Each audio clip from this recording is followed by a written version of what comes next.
So, today we are holding the third meeting within the framework of the series of workshops Contemporary Area Studies, the project of the School of International Regional Studies of the Faculty of World Economy and International Affairs of the HEC University. Our guest today is Nasim Hana Chagzai, Executive Director of Balan Development and Policy Research Institute and Executive Director of the Center for Sustainability Research and Practice, University of Lahore. So, and his colleagues, let me thank you all to be with us and accepting our invitation. So, and now with great pleasure, uh, I want to outline our topic. Today, our discussion will be divided into two main parts. During the first one, we will try to outline China's increasing influence amid the pandemic, especially in South Asia. And the second part will be devoted to the discussion of the peace process in Afghanistan and changing priorities in times of pandemic. So, and now with great pleasure, I give the floor to our dear friend and expert, Nasim Hanachakzai and his colleagues. Welcome, dear Nasim. Thank you. Thank you so much, Murad. So I think some of the people might be joining in the middle as well of the conversation. Yeah. So we can begin with our discussion and they can join in later on. So starting and coming to the first point, or the first area of the discussion of today is China's increasing influence, especially in South Asia.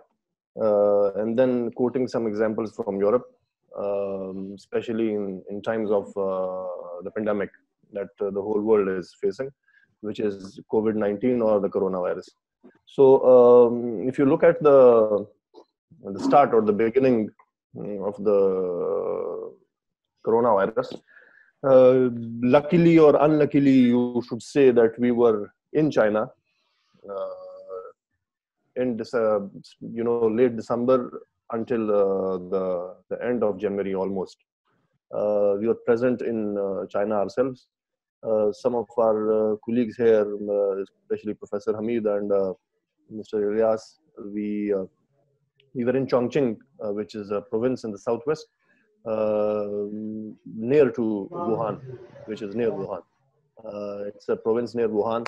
Unfortunately, nobody knew, including us, because of course, once we from the other part of the world go to China, all of a sudden there's a change in the communication style, or the mode of communication changes, because you don't get to use WhatsApp, Twitter, Facebook, or whatever, because Twitter and Facebook is mostly our source of information that we rely on.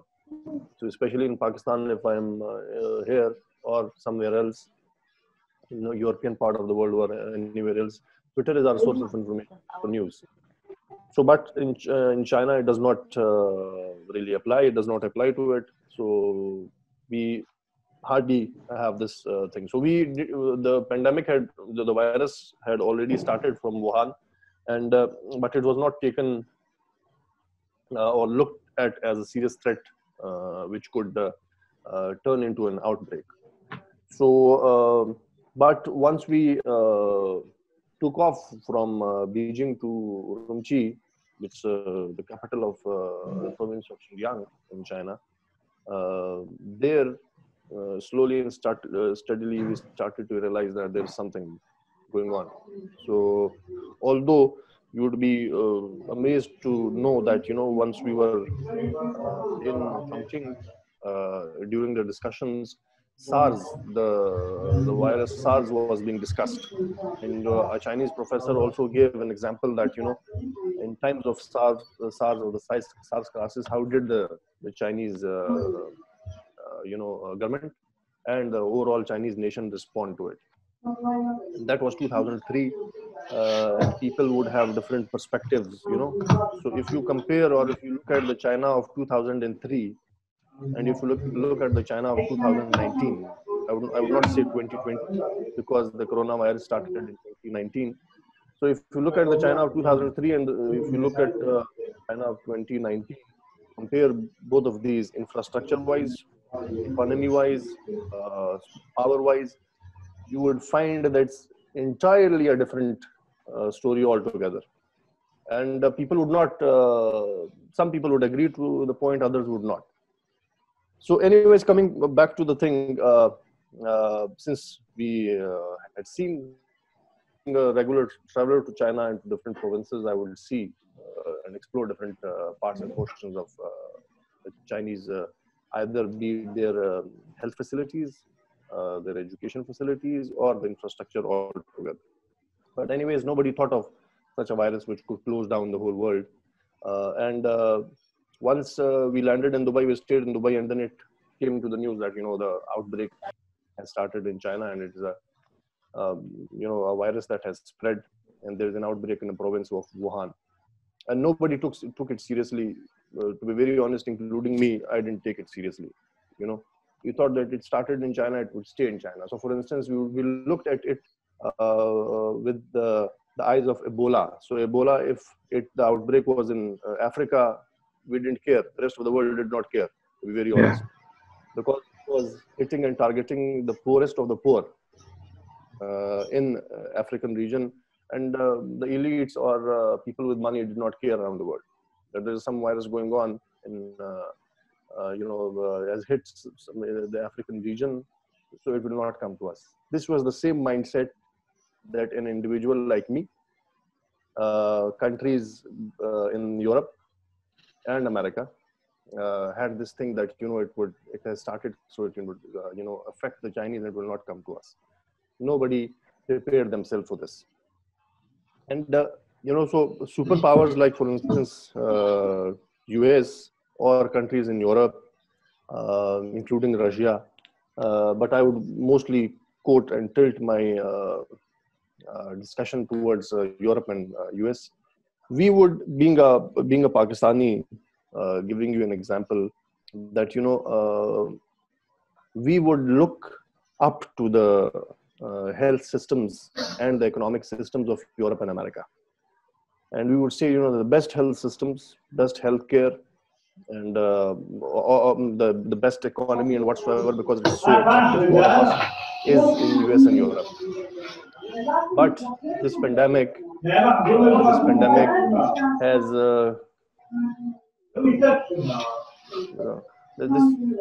the pandemic has somehow exposed the overall story. The health systems in Italy and the European countries collapsed. The US is now in trouble with a projection of 200,000 deaths, that it is projected that if the outbreak is there, 200,000 people would die in the US. That's a minimum that they have projected. So you could look at the supplies, and you could look at every, the production, it has stopped and brought the whole world to an halt. So with the Chinese response and coming to its influence, the way Chinese responded, once the virus was spreading and from China, the WHO stepped in. They went there, their team went there. They looked at everything, and the way the Chinese responded, people started, or think tanks or, lobbies around the world, especially in US and Europe, they started commenting not on the pandemic.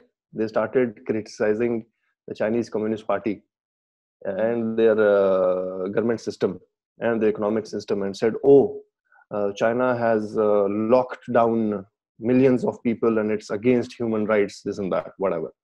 This was the thing that they were looking at. They were not focusing on what was coming their way. So they were focused more on the propaganda and letting down China. While, on the other side, they were not looking or project or, kind of expecting that what could come their way. Anyways, things changed within days, and it spread. And Italy was one of the first targets in Europe. When it went there, still people did not care. Nobody. If you look at the response of the United Kingdom, they were following the herd immunity concept that, let it spread and the people would get immune to it. But when it spread, the Prime Minister also got it. So this was the response and the seriousness of the Europeans, which could not see Asians, or as we say, the Asian monkeys, to lead the world. This is what, there's this mindset which prevails. And to be very honest, Europe cannot see Asia leading the world. Why should there be an economy which is so strong as the Chinese are, maybe, for example, that they would lead the world? Because since ages, they have been the ones who have been teaching the world what democracy is, what economy is. Look at our universities, follow the studies of Harvard, follow the studies of Cambridge, because whatever we say is right. So this, bringing into the influence, if you look at it, so Pakistan being a strong ally of China already, we are already influenced, to be very honest, because all of our leaders are now found standing at the airports receiving aid from the Chinese government, because we don't have it. Of course, we don't have the capacity to deal with the virus.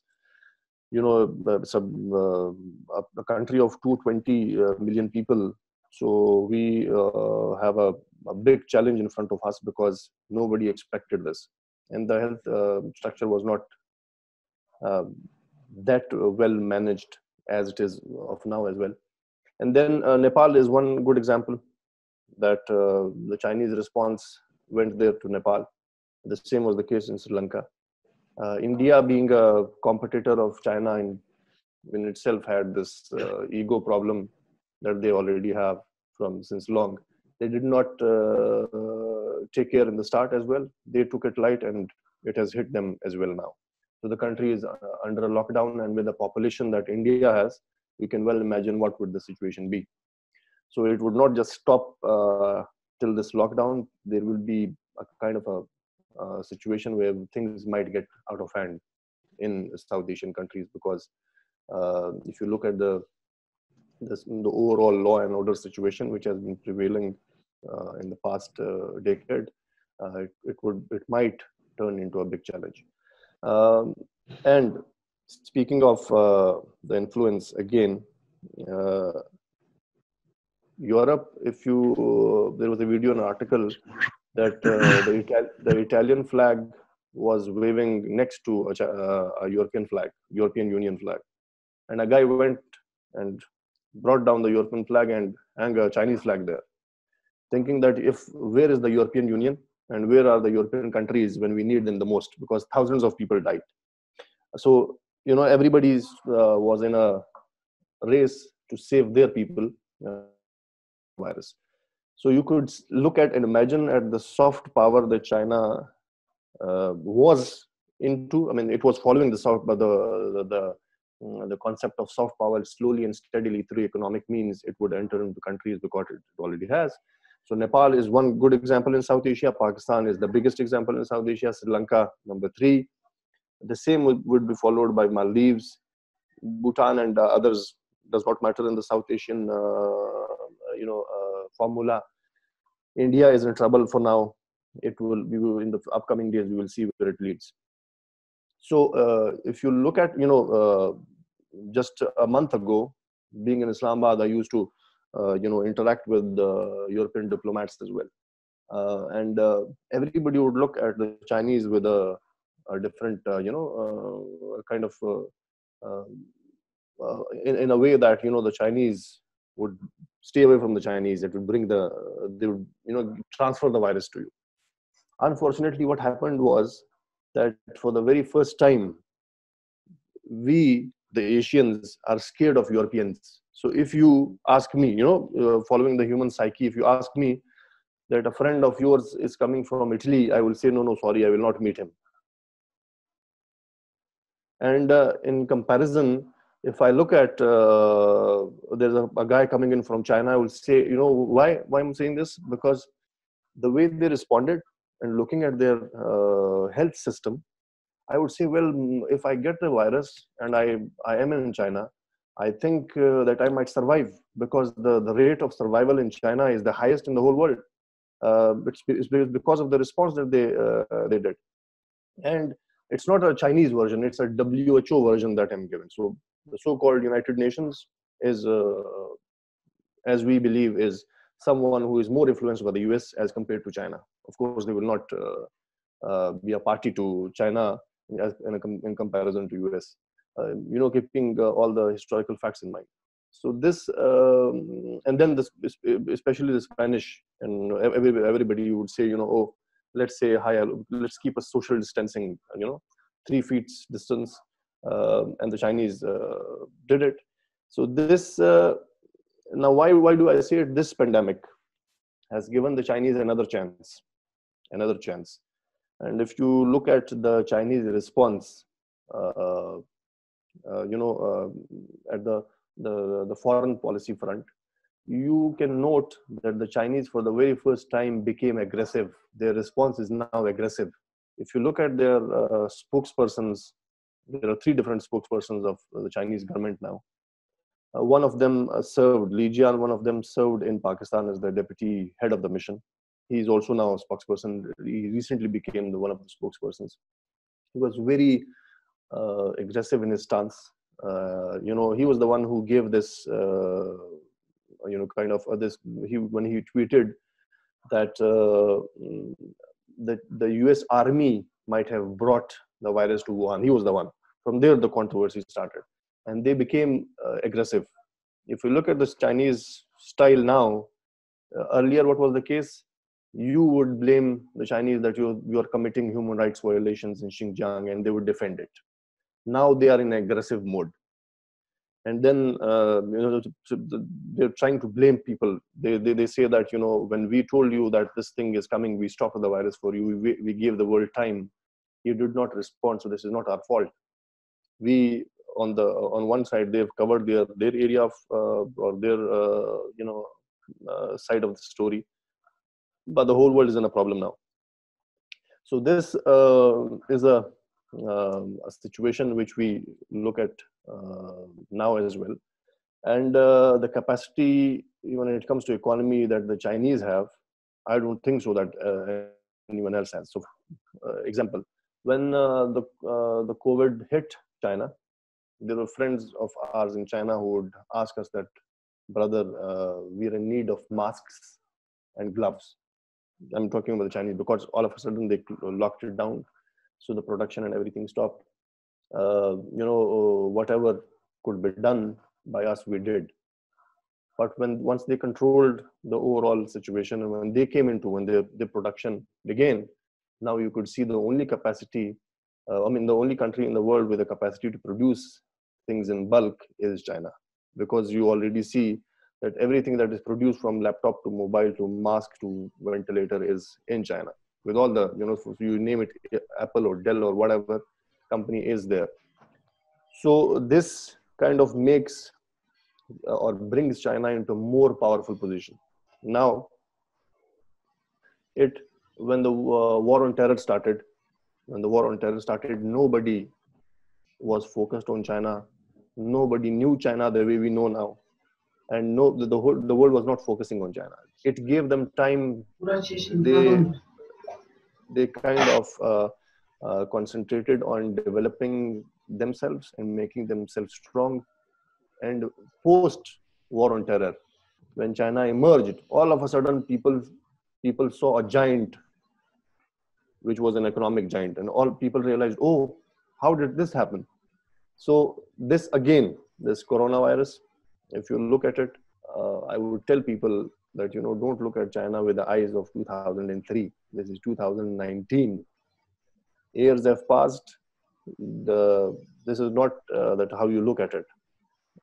Things have changed. So this again has given or bought China time.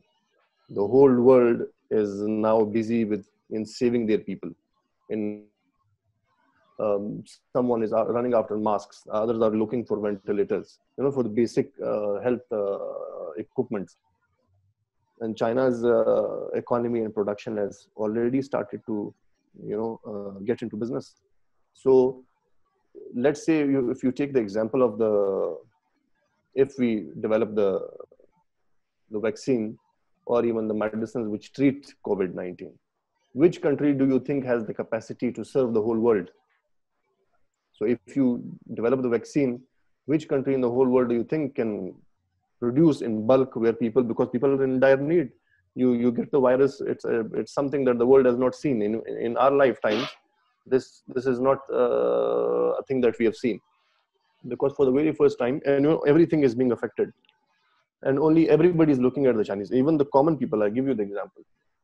when it started, it was there's a certain mindset here. You know, if you go by the religious mindset, people say, oh, this is the wrath of brought upon the Chinese because they did not treat the Muslims very well. You know, quoting examples of Xinjiang. But when it spread into the whole world, then the wrath of God went away all of a sudden. So then it became a problem of everyone. You know, so the wrath of God came upon everyone. So these, you know, the mindsets have also changed now. That, oh, because in Pakistan, it was not brought in from China. We got it from Iran. Because the first case that was reported was a pilgrim who came from Iran. Yeah. And then thousands of them followed. And some from Afghanistan as well, from Saudi Arabia as well, from countries like these. There's no single case which has been reported with a travel history coming in from China, a Pakistani or a Chinese national, both. Because China, of course, they looked at it very strictly, and all the Chinese citizens, common citizens or diplomats or anyone, they were strictly made to follow or get into a 14 days self-isolation as they landed in Pakistan. So that from our side, you know, we don't give it. And this, whatever happens in hard times, and if you're going through tough times, whatever we are going through, you would always remember these things, you know. You never forget, because the Chinese aid has arrived, the Chinese experts have arrived. So if you look at the level of aid as well, so the IMF and its influence, you would see in 1 month what it would be. Then the World Bank is nowhere to be seen. So you could easily see that, looking at the influence, increasing influence of China, not in South Asia only, around the world. Serbia is one good example that they have provided relief to and aid to, and they're still doing it. And more than 50 countries they have been supporting in this cause. So I think the influence, what I believe, because a year ago I would argue with people, they would not listen to me, but now they are. So I think this is the reality of our times, and we have to accept it. So the only thing is that we will all be focused on reviving our situations, because if you look at the situation, examples, and then I'll finish it. Salaried class all around the world, they are, I would say, affected, right? Because companies, private institutions, and others are firing people because they cannot pay them, or they don't want to pay them. So the rate of unemployment, then the overall effect of that unemployment on the on the overall societal fabric, you could see. So these things are coming our way. This is now just whatever the whole world is doing now is firefighting. There is fire and we are trying to set it off. Once the fire is being set off, then we will see and imagine or get to know the amount of damage done. And then we have to start to reconstruct. So it will take a lot of time. The example, health systems around the world, most of them are privatized. You know, why did China succeed? Because their healthcare was mostly in the hands of the government. It was not privatized in that sense. That is why they could respond, treat people free, do free testing, and that actually regained the confidence of the Chinese people in the Chinese government and system again.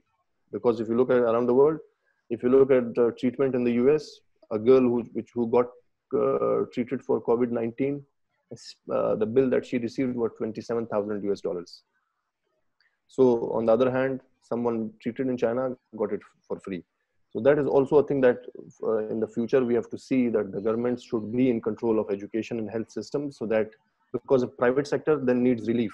They say, why would we treat people for free? You have to give us the money. So if the government has to pay, then the privatization of health and educational systems is, I think, it has failed. And thanks to coronavirus, it has exposed the overall situation. So thank you so much. It was really amazing. Maybe your colleagues also want to add something about China. I think it will be better if we move all of them to the end of discussion. If you Or maybe someone have, we can do it now. For example, finishing the one part now and then the other part about Afghanistan. As you want, just tell me and we will do it. I want to say hello, everyone, everybody, and especially our dear friend Nasim. Really nice to meet you. Nice to see you today. And yes, I'm sorry for being my late because yes, I had some yes some No things. issues, no issues at all. What yes I had to do. So I hope you heard the discussion, and none of us is wearing a mask. So I think we are all in self-isolation and inside. So yes, yes. Self-isolation, yes. What about the self-isolation in Pakistan and quarantine maybe methods? We are just as for Russia, we just stay at home in Moscow, and the weather is very cold. And nowadays, Nasim, is snow again. Yes, in April, but there were very warm during the whole winter, and we were waiting for the winter for the whole winter. And now we at last, yes, has just this winter has just come. That's why we stay at home. Only because of quarantine, but because of the weather too. Here, if I give you the honest, picture of Pakistan, we have people with, very diverse mindsets. Some still believe that, oh, this is nothing, they're taking it for granted. They say, well, this is nothing, this is not a virus, it does not do, it's a flu, we get flu every other day. So there's this, and then there are people when the lockdown was announced. So a lockdown and self-distancing concept was when it was given by the respective governments of the provinces. It was meant for the people to stay inside. What people started doing is because since they got off from their work, from their routine work, offices were closed, factories were closed, businesses were closed. So what they did was they started going to parks. So they would gather in parks. Some would play football, others would play cricket. They thought that, this is a holiday that they are. So they totally went against the concept of social distancing and quarantine. So that is why we now see the spread of the virus. So, but since in Pakistan, if you look at the system, there is a federal government and there are provinces. The provinces are powerful. They can take their decision. They can lock down the whole province. It depends on them, not allowing anybody. So like, for example, if you take the example of the Sindh province has been taking the most strict measures so far. And they have kind of succeeded in doing that as well. There are problems because there are poor households who cannot afford to be locked inside because they're only because they were daily wages. So that is one of the issues. But of course, in crisis situations, you could not keep everyone happy, or if you could not do everything which is great. So it's a crisis situation. It's like war, and the enemy is like unknown. It can come from anywhere. So some people follow it strictly, but the others are not. The problem now is that it's getting hard for people, because people are being fired from their jobs. It has already started, which would be a problem. We already had a issue of unemployment, and the economy was already in shambles. And this coronavirus has brought it. I don't know where and where will it take it. So some of us, like you see sitting in this meeting, are in self-isolation or quarantine. The others are roaming around on the roads if they get a chance. Yes, we have the same situation, friendly speaking, because when our president recommended to us stay at home, and patriarch, the Russian patriarch, said everybody, asked everybody to stay at home, all people left their works and offices, but they walk in the park. There were a lot of people in the park, and only the weather. Yes, the weather made our people stay at home. Yeah, thanks to the weather. Hey, the weather is pleasant. That is why they don't want to stay at home. Yes. So it's a big problem. So anyone who has a comment to make, or if you they want to add Yes. something, or they have a question, they can, and then we can move to the second part, the final part, which is the Afghan peace process. I know many people would be interested in that. So now with us about 12 people, and if there is no question, I think you provide for us a comprehensive speech about the situation, about the role of China. So now it's time to move to other part of discussion, to the second part about the peace process in Afghanistan. I think that it's also one of the crucial issue in this region, not only in South Asia, but also in whole region, because it's also affected on us, on Russia, on Central Asia, because it's also our region of interest, how to say. So, and please, your opinion about the Afghan peace process in light of this problem and how it will go on. Yeah.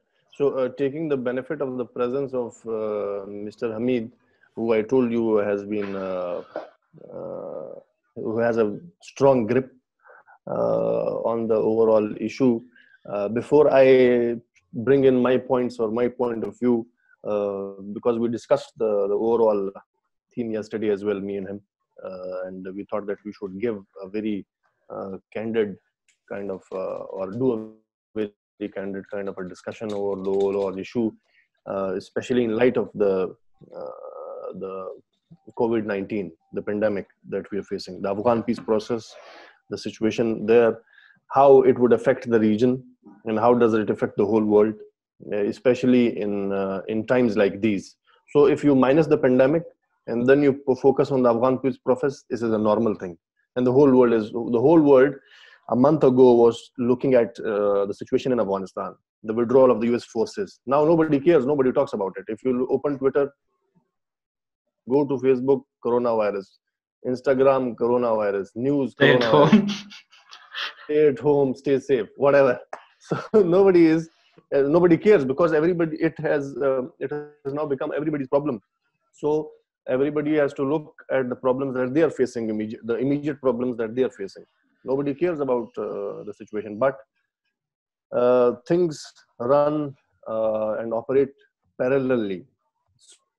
So we don't have to lose our mind or lose our consciousness and just focus on one thing. Whereas if we succeed doing one thing and then we have left other things behind, then again we are back to square one.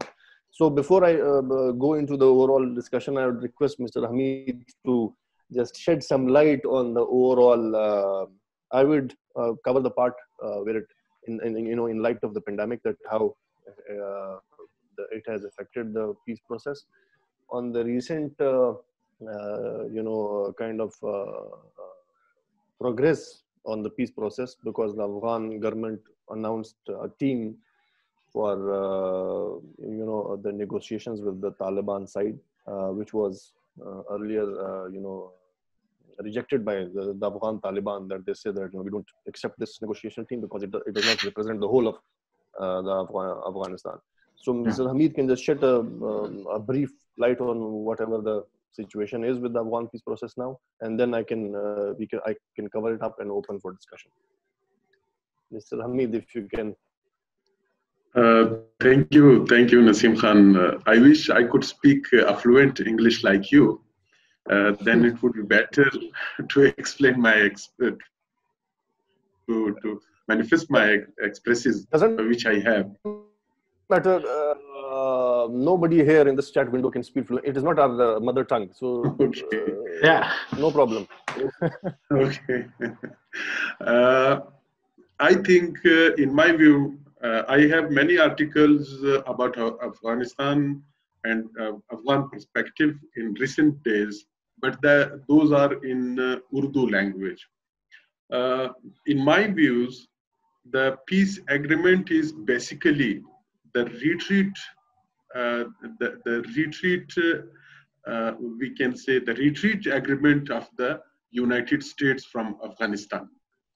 And the Taliban are the overall resistance forces in Afghanistan has defeated Americans. And the agreement on 29th February, which they have signed, at that time, I have an article, and every day the various events are proving that perspective which I have given. I said that when the president of Afghanistan, he said that we will not exchange the prisoners. We were not taking in confidence in the peace agreement, so we will not release the Taliban prisoners. But I wrote at that time that Afghan government has to release the prisoners.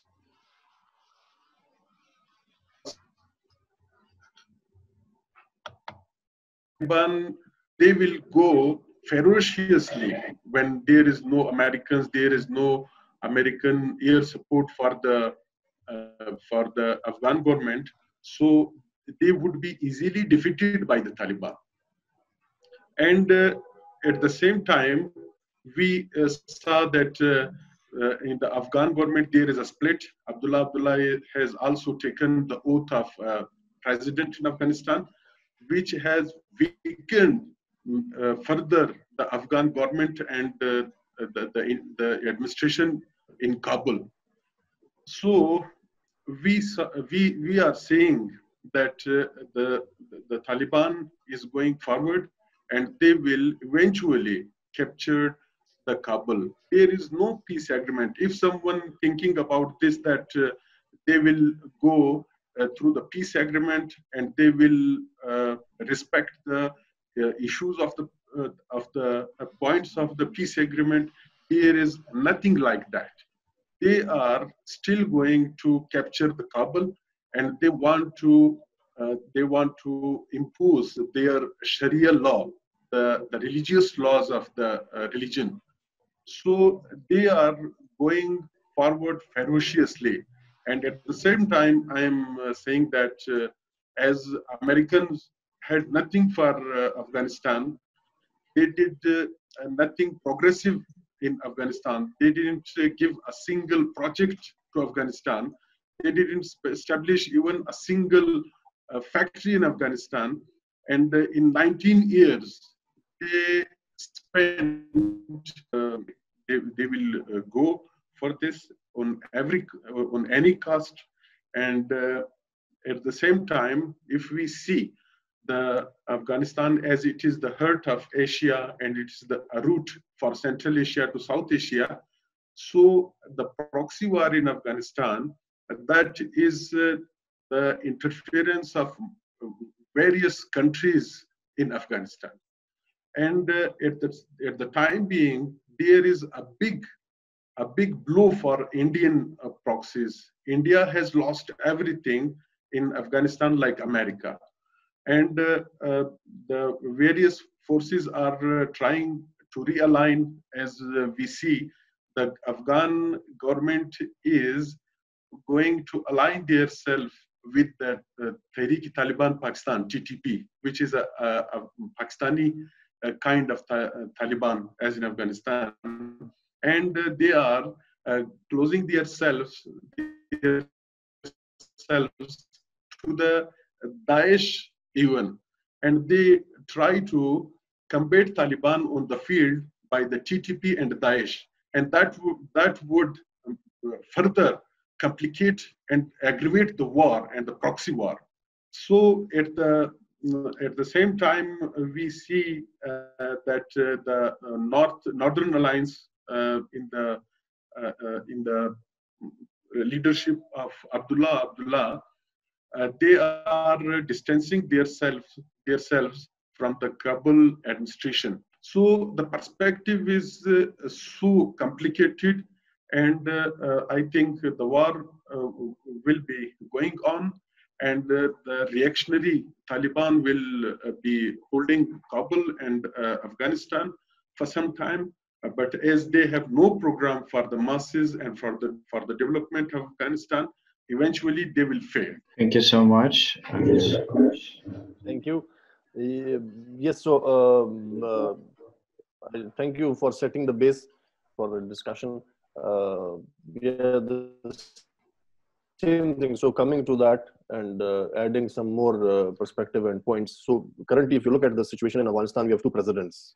This is a unique example that you find in today's time. So there are two presidents who claim power, both of them.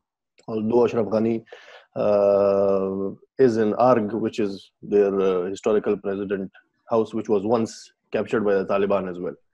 And the Taliban are still of the view, that Arg, once, as Professor Hamid also mentioned, once the US troops withdraw, Kabul is a matter of 30 minutes for Taliban to be captured. Because if a president is taking oath, you just have to look at the example. If a president is taking oath and there are, rocket launchers being fired around the ceremony, you could well imagine the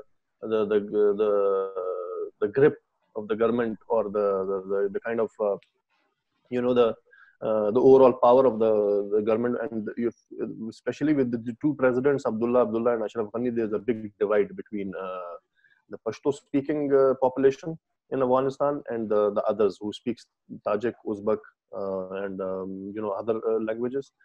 So since Ashraf Ghani has served a term and a tenure, this term would not be easy, number one, because he's still not by a certain population, he is still not believed or accepted as a president.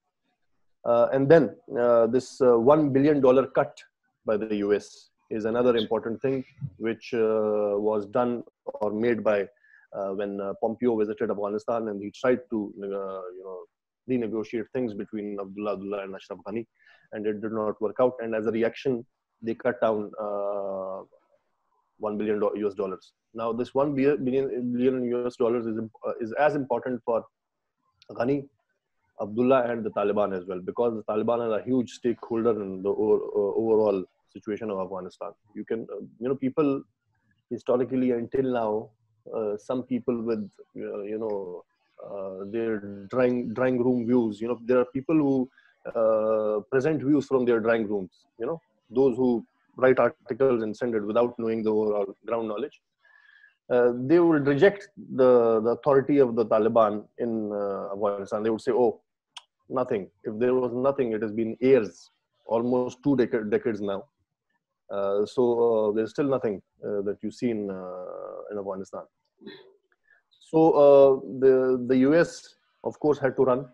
They had to withdraw themselves because Trump wants another term.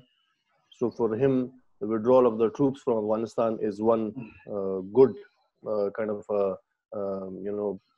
election campaign gimmick that he wanted to do. I would say gimmick, or an act that he wanted to do, so that it could bring in the support from the American people towards his presidential re-election, which somehow is not happening, as we see. The peace process and the presence of ISIS and TTP, as Professor Hamid mentioned, ISIS is a big threat along the borders. So it is as kind of it's a threat for Pakistan. Not only for Pakistan, it's a threat for the ISIS, is a threat for the Chinese, it's a threat for the Russian side, and it since Afghanistan has is access point to Central Asia. So if ISIS enters into Central Asian states, it means it has reached Russia, and then it means it has reached China as well. So the siding of Afghan government with these two proxies, ISIS and TTP, which is the Tehrik-e-Taliban in Pakistan, is something like playing with fire. And the Afghan Taliban is the only force within Afghanistan which acts against ISIS. This was an agreement being done by the other side as well, because they don't leave them, they don't let them be free, or they don't let them to act, because in the recent past there have been incidents within Afghanistan that the Afghan Taliban have acted against the ISIS. Now ISIS, you could look at different theories. Some say it is a US strategic asset, some say it's something else. All of a sudden, a Khilafat came in and all this, the situation's turned, but now you see that things have been changing. So it's a bit of a problem, and the peace process is in shambles now. Of course, it is a big point of concern to the South Asian region as well, and especially Pakistan, because we are a bordering country with Afghanistan. Something goes wrong or bad in Afghanistan, it affects us directly or indirectly. Yeah. And especially with this peace process, it affects it directly. Because you could see in the past 1 decade, it has affected the neighboring problems as well. And then especially if you look at us in India, we had a competition of gaining influence in Afghanistan. They also wanted to be influential. We also wanted to be influential. So in this race, people forgot the Afghan people, or the bringing peace to Afghanistan. They were all into the power game, and things did not work the way they wanted. So I think, and not missing the point, so the Chinese government, Russian government, and the Pakistan government, of course, these were three governments who are at the forefront of bringing the Taliban to the table and in the peace talks. So why? Because the three of these knew that the failure of the Afghan peace process is a disaster for the region, and a disaster for the region means a disaster for all of us. So for the Afghan peace process to move forward in the end, I think first the internal rift between the two sides, which is Abdullah and Ghani, has to be resolved, because the Afghan Taliban also want that people from Abdullah's camp should be in the negotiation team, because the Afghan Taliban rejected the negotiation team which was created by the Afghan government, Ashraf Ghani's government. So if they reject it, who will they talk to? The negotiation team, who will they talk to if the other party has rejected the whole team altogether? So for the peace process to move forward, the internal issues have to be resolved. Otherwise, we don't see any hope, especially in terms of the pandemic. Now, the situation in Iran is bad. We hardly get to hear something from within Iran, because we all know that media is controlled. They have a control over media. So the same is the case in Afghanistan. The problem with the virus is that, until and unless you don't test, you don't get to know that how many people are infected or affected by the virus. So and then considering all the South Asian countries, our health systems are not that effective, if you see, and especially in Afghanistan, if it has gone through a long history of wars, you could well imagine that what the situation would be when it comes to the health facilities. So recently, if you could look at the news, the Afghan Taliban have also started awareness campaigns regarding coronavirus. So because every side is worried about it. So if someone is most affected by it, it means that the virus makes them weaker, right?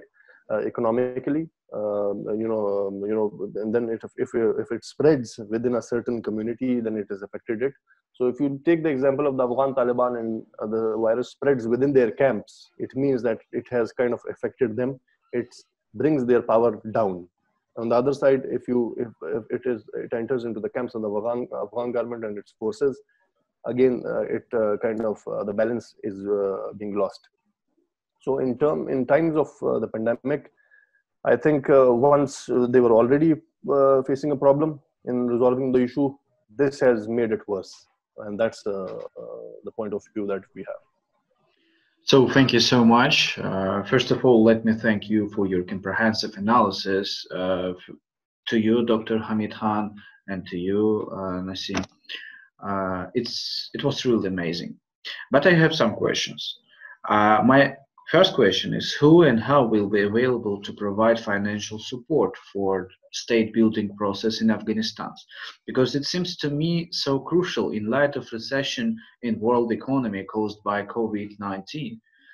And as we know, no money, no honey. It means that no money, no peace process. And the second one will be devoted to the role of Islamic State in fragile peace process. As we know, extreme range of poverty and illiteracy in Afghanistan could be fruitful ground for radicalization. Add to this agreement about international troop withdrawal. So the question is, Who will protect Afghanistan from Islamic State violence? The answer can be everyone can add, but I would start. If you mentioned the aid or the finance for the building of infrastructure. So this $1 billion that I mentioned to you, it was not just out of a single reaction that Pompeo came to Afghanistan. Ghani and Abdullah did not listen to him, so as a reaction, he took a sudden action and said, we'll not give you $1 billion. Also, we are deducting $1 billion from your aid.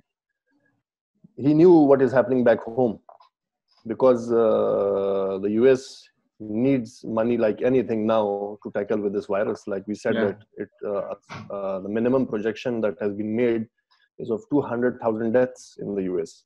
So, looking at their healthcare and the way it's expensive. So that was, well thought. Everybody knew that Abdullah and Ashraf Ghani would not come on the same page and just by one single visit of Pompeo.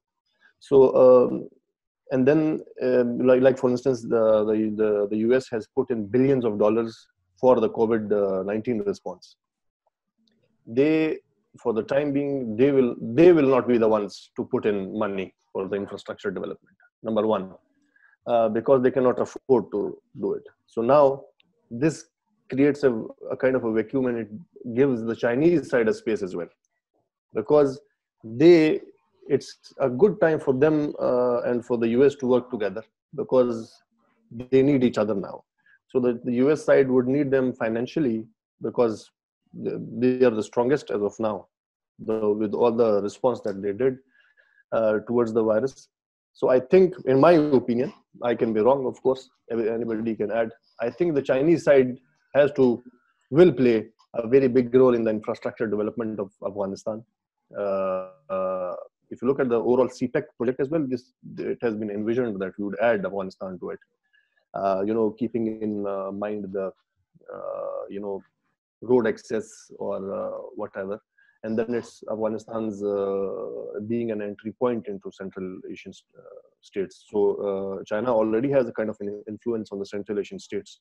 It has a good working relation with all of them.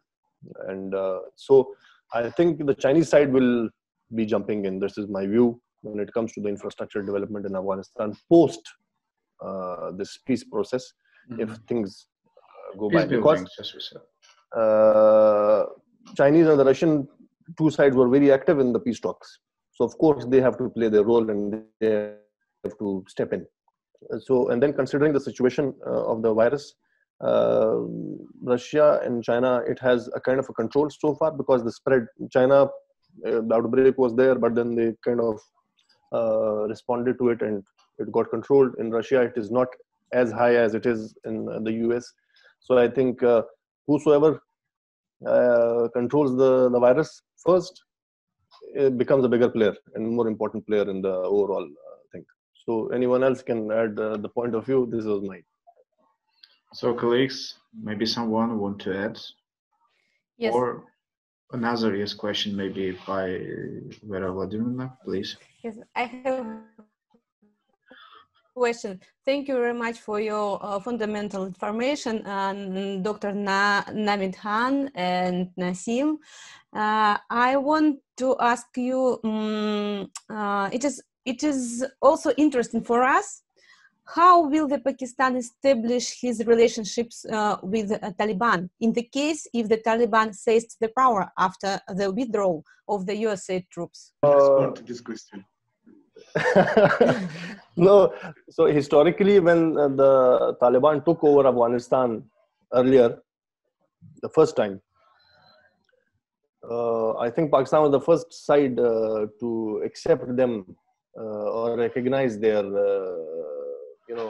as a part of give conflict. them recognition as part of the conflict of the country. So I think, well, I'm not in favor of the takeover of the Taliban over Afghanistan. Of course, it entirely is it's dependent on the Afghan people of what do they decide for themselves. It is their future and their country. So the point of view, in case So in worst case scenario, if the Afghan Taliban take over or they become powerful in the overall, in Afghanistan. So I think since the Pakistan side historically has worked with the Taliban earlier as well, this time, if you look at the talks in Qatar, which were happening, the Afghan the Taliban representatives also said that, we, because them being Afghans, would take care of everything. So I think this time it might be a bit difficult in dealing, and but still they need us as a neighbor, because we have a long porous border between the two countries. And it entirely depends on the overall situation, because this is not 1980s, this 2020 that we are living in. So if the Taliban, if only if the Taliban take over the power in Afghanistan, then the whole world has to respond. Number one, who recognizes it? Because I don't think so Pakistan will be the first one to recognize their government in Afghanistan. And then number two, how does the superpowers act to it?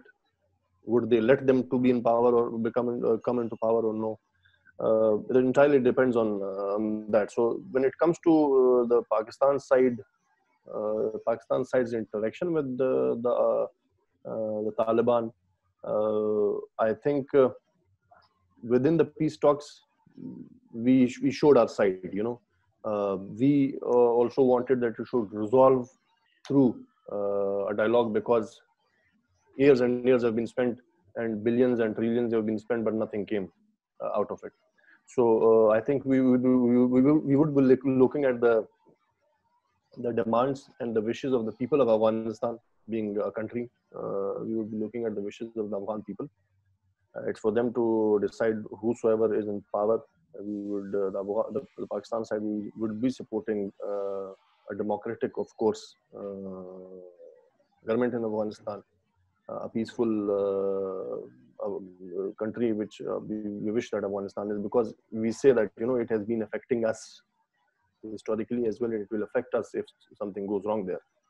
So this was a very diplomatic answer from my side, because all I can do in these times is diplomacy. So as we move forward, then we might have some clear answers. But this, I thought I preferred on giving a very diplomatic answer. But I would reiterate that we, as common Pakistanis or the government of Pakistan, would wish the people of Afghanistan to decide for themselves. All us, Russia, China, or the rest of the world could do is could facilitate in whatever way possible. Especially this example of the peace talks and extending our support towards the Afghan government. You could well imagine and see that our Prime Minister was the first one who, wished or congratulated Ashraf Ghani on taking oath as president. So he did not waited for Abdullah, or he did not wish or congratulate Abdullah, because he also claimed the presidency. So whosoever was sitting in ARG, their president house, the Pakistan government congratulated him. So if we wanted to kind of disturb the overall situation, we could have, tilted towards Abdullah as well, because he is one who speaks in favor of Pakistan always. If you see, with his a few weeks ago, he when the pandemic was spreading, the borders between Afghanistan and Pakistan got closed for transit as well. So then they reopened that the heavy transport like trucks and everything could come in and go out within these two countries. And Abdullah tweeted. He tweeted on Twitter, congratulating and thanking the Prime Minister, and saying that these words are very important. That I thank the Prime Minister of Pakistan for reopening the border between Afghanistan and Pakistan. So Ashraf Ghani and others, they call it a line. Historically, the Durand Line conflict, this and that, they call it a line. He called it a border. So internationally, it's accepted border. So he is a person who he has always been in a favor. So if we wanted to exploit the situation, being a country or being a government, we could have done it already. So staying neutral would be the stance. Whosoever comes in power, whatever happens, of course we would want it to be peaceful. That's the answer.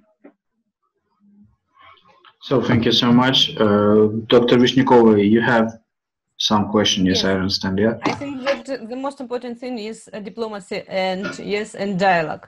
Maybe some soft power, or how to say nowadays it is called such a second track. Yes, in diplomacy.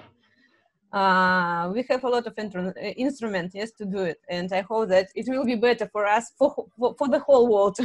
Yes. And I have another question.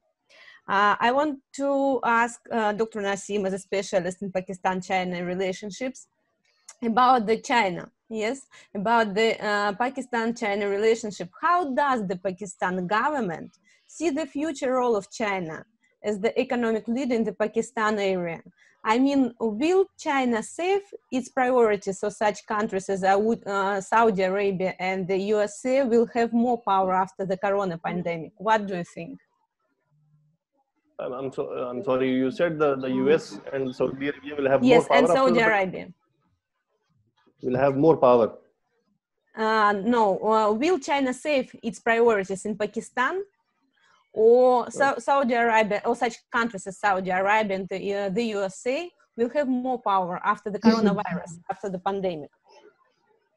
Well, I think strategically, if you look at it, even for the Chinese side, I think they will put their eggs in Pakistan's basket. They have to, because they've already, the projects worth $19 billion have already been executed in Pakistan in light of the China-Pakistan economic corridor. So a minimum of $62 billion have to be spent. $19 billion have already been executed into different projects, which includes road infrastructure, power projects, the Gwadar port. So, quoting an example. So if you look at IMF and the Chinese response, so IMF gave a bailout package, which if as of now, if you see, and the dollar within the past few days has fluctuated a lot, the Pakistani currency. Dollar has gone high as compared to the Pakistani rupee. It means that our currency is again being devalued. And all the loan or the bailout that IMF has given, it's like a kind of a rope in our within the encircling the head of the Pakistani government. So we are in trouble with that. So the Chinese are the only bailout without terms for now. Without imposing terms for now. And again, as I said, so they move and they act through their ideology and policy of soft power. So they don't restrict you with the such rules at earlier stages that we'll give you this money, but this is what you have to do. They operate in a very different way. So I think, and China is the only country, to be very honest, at this point in time, helping the Pakistani government. So a Chinese company goes into the Prime Minister's office a week ago, gives the Prime Minister aid. That's the only thing. So you look at these events happening every other day. Then aid arriving at the Karachi airport, aid arriving at the Islamabad airport. The foreign minister, you would see the foreign minister of Pakistan standing there along with the Chinese ambassador, this and that. Everybody sees it. Everybody's looking at it. So the same foreign minister was the one who was a foreign minister during between 2008 and 2013 as well, I think. Yeah, 2008 and 2013, he was the foreign minister at that time. So at that time, their tilt was towards the US, but the government which came from 2013 and 2018 completely shifted their foreign policy towards China, going away from the US. and it somehow benefited the Pakistani interest as well. So I think as far the Pakistan would definitely be needing China, and since they have been strong allies recently, I think China would gain more and more influence within Pakistan, within the Pakistani government, and it would gain more and more support from within the Pakistani population as well. If people are dying of hunger, or if they are scared of the virus, and someone comes and gives them a mask or gives them food, and they will always be remembered. That is human psyche, I think, because everybody is in a state of shock and panic. So I think the luck in this whole situation is just with China for the time being. Nobody else has emerged victorious so far. So the reality, according to us, is this. Yes, thank you. It's really interesting. And as a head of the School of International Area Studies, I always think about such question as globalization. Yes, and last year we discussed this problem in Moscow with you, Nassim, and I heard a lot of things from my colleague, a lot of questions maybe. Who needs the area studies? Yes, the globalization saved the world, they said last year, but the situation has changed a lot last month. And nowadays, the area studies go on the top of discourse, yes? And as for me, I'm very happy because nowadays I don't receive such questions, yes? Who needs your area studies? Everybody needs your area studies, and globalization really received a huge ideological blow. I don't think that the globalization will be popular in the future, and I think that it will be out of the political discourse. And as a result, the regional interest will be on the top of the agenda, and area studies will be highly demanded. And my traditional question nowadays, could you please share with us your opinion of you about the future understanding of globalization after Corona? Will be or not be? Be or not to be? How to say? I have a point to discuss on this question of your comment. I think it is not the repercussions of globalization which we are seeing today, but this globalization is the globalization of neoliberalism, and basically the neoliberalism is failed, and we can't go from globalization to the state-controlled or Keynesianist economy. That would be a reactionary step in social terms, in the sense of political science or social sciences, that if we go from globalization to Keynesianist economy, we have to go forward in globalization, but overthrowing the neoliberalism. As Nassim Khan stated in his first discussion, that privatizing the health facilities, health insurance, and the education, that's the worst form of neoliberalism, which came on forefront in a recent recession and the COVID-19 pandemic. They are completely failed, even in Europe and in America. As you have seen, you may have seen a list of the best countries in the world who are treating health facilities best. America was on the top, but now during the pandemic, America is also on the top in failure. So it's not the question of globalization. We can't go back to the state capitalism or Keynesianism. We have to go ahead. We have to, as we discussed, that Chinese state is a deformed worker state, as it was in USSR earlier from in the 80s, 70s, and 60s.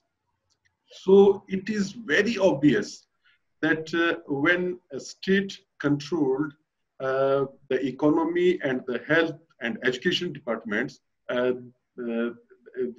even if you have the big heights of the economy in state controlled, you can defeat any pandemic. You can defeat any recession. Just look to the world today. The Wall Street is totally collapsed. It's dead. And coronavirus has nailed the last shut on its coffin. And they have nothing to do with that. You are watching various bailouts.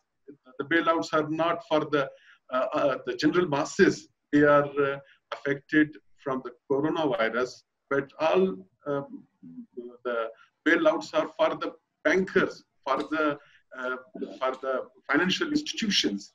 So the question is not going back, but we have to go forward in globalization, cooperation with the cooperation between among the countries to each other, and further development. Yes, and there are a lot of countries will be the first. Yes, not only one country. I mean, China and USA and some else. I think that there are a lot of countries will be protect their interest. Yes, will protect their interest in the world. We will see the new world order. Yeah, we will see. Yeah. Yes. So because everybody now has realized, people and countries and nations would now try that they reduce their dependency of anything and everything on others. They have to. So, like we said, that the COVID-19 has exposed a lot of things, not just the health systems or the education systems. It has exposed a lot of things, especially with the bailouts that we mentioned. It's like Mr. Hamid also mentioned. It's not for the masses or for the poor that the governments have been giving. It's giving a bailout to Abbott. It's giving a bailout to all the big corporations that, since it's a recession or there's a problem, so we give them the bailout, reduce the taxes, this and that. It is not directly affecting or for the people here. The same is the case if you look at the case in Pakistan. All these 20 multi-billionaires that we have in the country, they have made no contribution. They have made no single contribution towards the pandemic. And the only thing that they have done is they have start to fire people from their big businesses. They're nowhere to be seen, and they're running towards the government for providing them relief. Our factories and industries have stopped working, so you would waive off the taxes, this and that. So the response would be different, I think. As we say that the dependencies of, for instance, if the whole world had given or shifted their industry to the countries, I think people would now think of it that, because everybody would be saving their side and reducing their dependency on someone. So for instance, if I am dependent on you for food only, so for food, if I'm dependent on you and something happens, then I would die, because if you don't provide, or if I get into a conflict with you, I would die because of hunger. So I would reduce that dependency, either build myself internally, get myself internally strong, or make another ally as well. So that in case of a conflict with you, I can look up to the other partner as well. So I think, I wish that the globalization, that the new globalization or the new world order comes with a different definition, which has a human factor attached to it as well, not just profits that the whole world was aiming at. Thank you. So thank you for your questions, for your answers, dear colleagues. I think it's time to sum up our meeting. So first of all, dear Professor Hamid Khan, dear Nasim Hanachakzai, thank you so much for accepting our invitation. Thank you so much, yes. And for your overwhelming speech, comprehensive answers to our question. It's really was amazing and great source of information for us. Hope we will continue our fruitful cooperation.